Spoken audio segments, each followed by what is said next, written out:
Hi, good evening. A common theme of what has been coming up today is emotions and being okay with emotions that come up. Because the time when it actually gets painful is when you start saying, like telling yourself stories around these emotions. So, a couple conversations that I had today. One was with a girl that I work with, and we were on the subway, and she just said, like, she doesn't like it because sometimes she just doesn't feel good about herself, and then she doesn't like that, and then basically all it does is it starts producing more and more pain. But so I asked her if she wants some free coaching, and she's just like, okay. So basically, it was basically about, can you just be okay with sometimes you don't like yourself? Like, what if it was okay for that little kid part in you just to be seen and heard that they don't feel good? Now, I'm not saying go ahead and tell yourself bad things. It's actually the opposite of what I'm saying. But what I am saying is to be able to sit with yourself and be okay with yourself, like no matter what. Like if there was this little kid that came up to you and says, I don't like myself, I just did this or whatever, you would, I mean, some people would say, oh, well, you should like yourself, but that's not ever helpful. That's not ever helpful. What is helpful is saying, oh, I'm so sorry you feel that way. Come, let me give you a hug. That is so helpful. And that's helpful if you want to talk to yourself that way to develop a better relationship with yourself or to start reparenting yourself. And actually, somebody else that I was actually coaching today, she's amazing. And she just had this huge, like, cloud come over her. There's a lot of stuff going on in her life and everything. And the thing is that we are so identified with our minds that we believe our minds when it says, oh, it's not going to get any better. Look how bad everything is. Sometimes there's just a cloud of emotion that is just sitting on you just because it just needs to be there. And once you can acknowledge it, you can also allow it, like it can also leave. I'm not talking about major depression. I'm not talking about this stuff, but I am talking about sometimes there's grief. It needs to be cried out. Sometimes there's just emotion. For example, today, I'll use myself as an example. It was a Monday morning today, and I don't know. I didn't do my workout as usual. I did a couple of push-ups and some sit-ups, and it always happens to me after a weekend that I feel like I lose my momentum, but it's also really good because I get to regenerate, regenerate. I get to regenerate. I get to regenerate myself. And so there's just this heaviness. And one of my friends actually lost her voice. And so I said, silence heals everything. And I said to her exactly what I needed to hear. And so I said, oh my goodness, I needed to hear that. And I went into a room, I locked the door for an hour, and I just sat in silence. And whatever needed to be done in the silence, God just worked on me, and I came out and I felt connected to myself again, because that's the most important place that I need to have a connection, is to myself. So if I'm experiencing any kind of pain, I have to be able to show up for myself, to be able to create that healing within myself that absolutely needs to happen. Sitting in silence is really helpful, because even though it wasn't pleasant, really, sometimes all of these thoughts are coming up, and it's not necessarily a pleasant experience to have thoughts that are coming up that are not so exciting, that they're like, oh, remember this, and remember some stressful stuff. But what happens is the thoughts, as they come up, I just get to watch them, and then I get to watch them leave. So then at the end of an hour, I start feeling lighter. I start feeling more healed. Like there's a healing that takes place.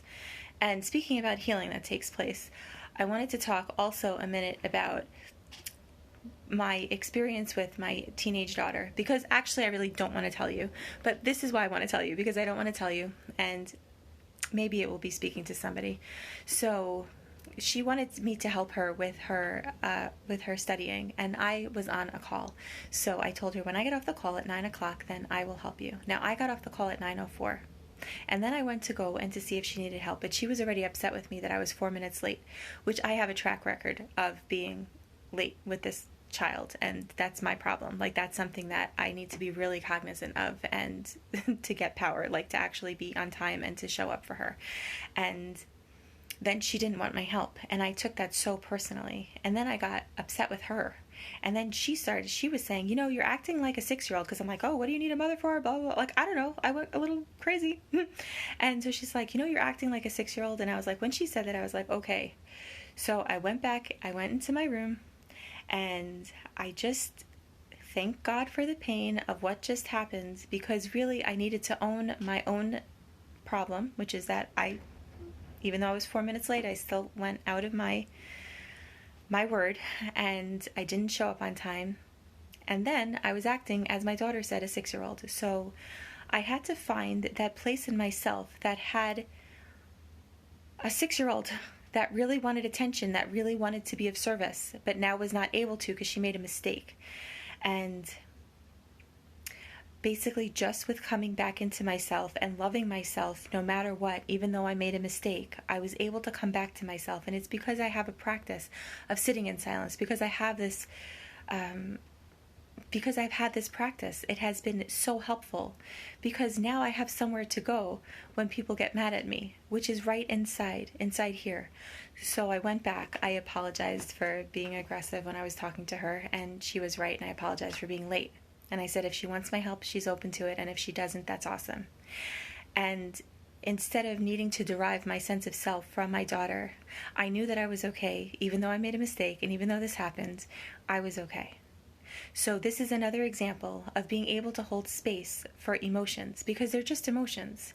And sometimes these experiences are painful, and that's really because there's a part of me that needs to change.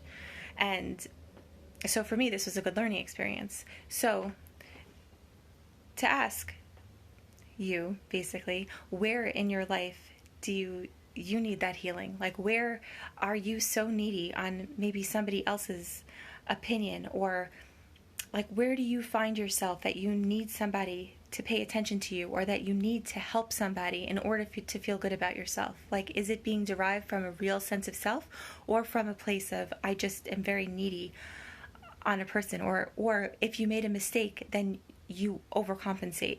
Okay, because I do that. That's something that I do.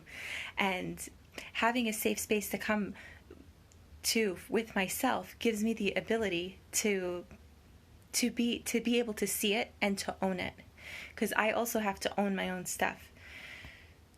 And then as I'm owning it, the emotions come up, and I have to allow the emotions to be there even though they're uncomfortable, and see them, acknowledge them, and love them, so that way I can let them go.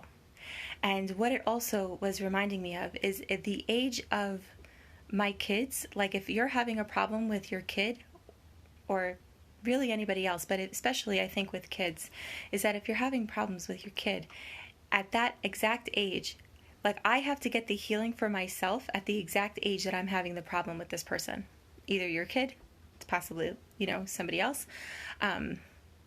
But that's also what I want to say about that, is that wherever you are having a problem with your kid, it's probably that age level that you need some sort of healing. And I know, as I have gone through my own healing process, the age in which my kid is, the more that I have healed that age within inside of me, the more space I have for them to get mad at me, for them to not want me to be there, for them to call me out on my stuff, like to tell me that I'm acting like a 6-year-old.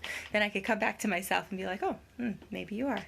So silence heals, and as I told my friend, silence heals everything. Silence just heals, and I sit in silence for an hour, and then it's just like this surrender. It's just like, I was giving the example today with one of my clients, is that when we have a cut, and I heard this from my mentor, and when we have a cut on our arm, God knows how to heal it, right? Our skin just ends up closing after time. Okay, we just need to leave it alone. We don't need to keep on touching it and touching it and touching it, because we're interfering with God's process. So by giving yourself time, by giving yourself silence, like being able to sit in silence and letting whatever comes up come up. I'm not talking about, and some people do other kinds of like meditation and all that, and that's fine. That's just not my experience. My experience is just allowing my mind to come up with and to experience whatever it needs to experience, whatever it needs to show me. And what ends up happening is the silence just ends up healing. Like, God knows how to heal us emotionally. The same way He knows He created our bodies, that if we get a cut or if something happens to our body, like, God will know.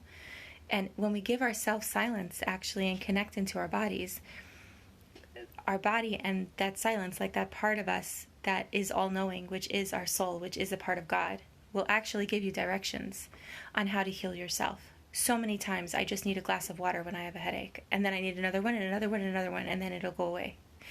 And so many times just sitting in silence will actually just allow the emotions to come and go, and then you get to feel whole and complete again.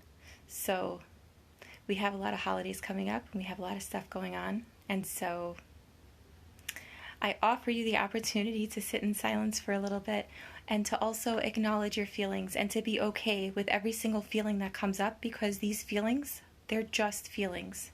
The only problem is when you're going to have a feeling and then you have a story behind it. So it kind of goes along with my a video that I had made previously about watching how you speak to yourself. It's like kind of on that idea of watch what kind of a story comes up when you have an emotion.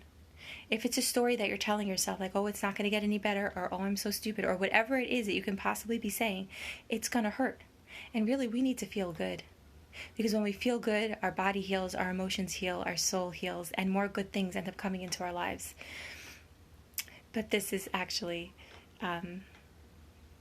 anyway, this is the process of coming back and just being okay, being this space for the emotions. You are not actually your emotions. You, the essence of who you are, is actually the space that can hold those emotions.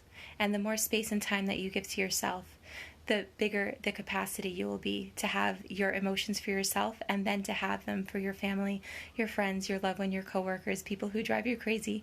There'll just be more space. So much love to you in creating your space and home within yourself. God bless, and I love you.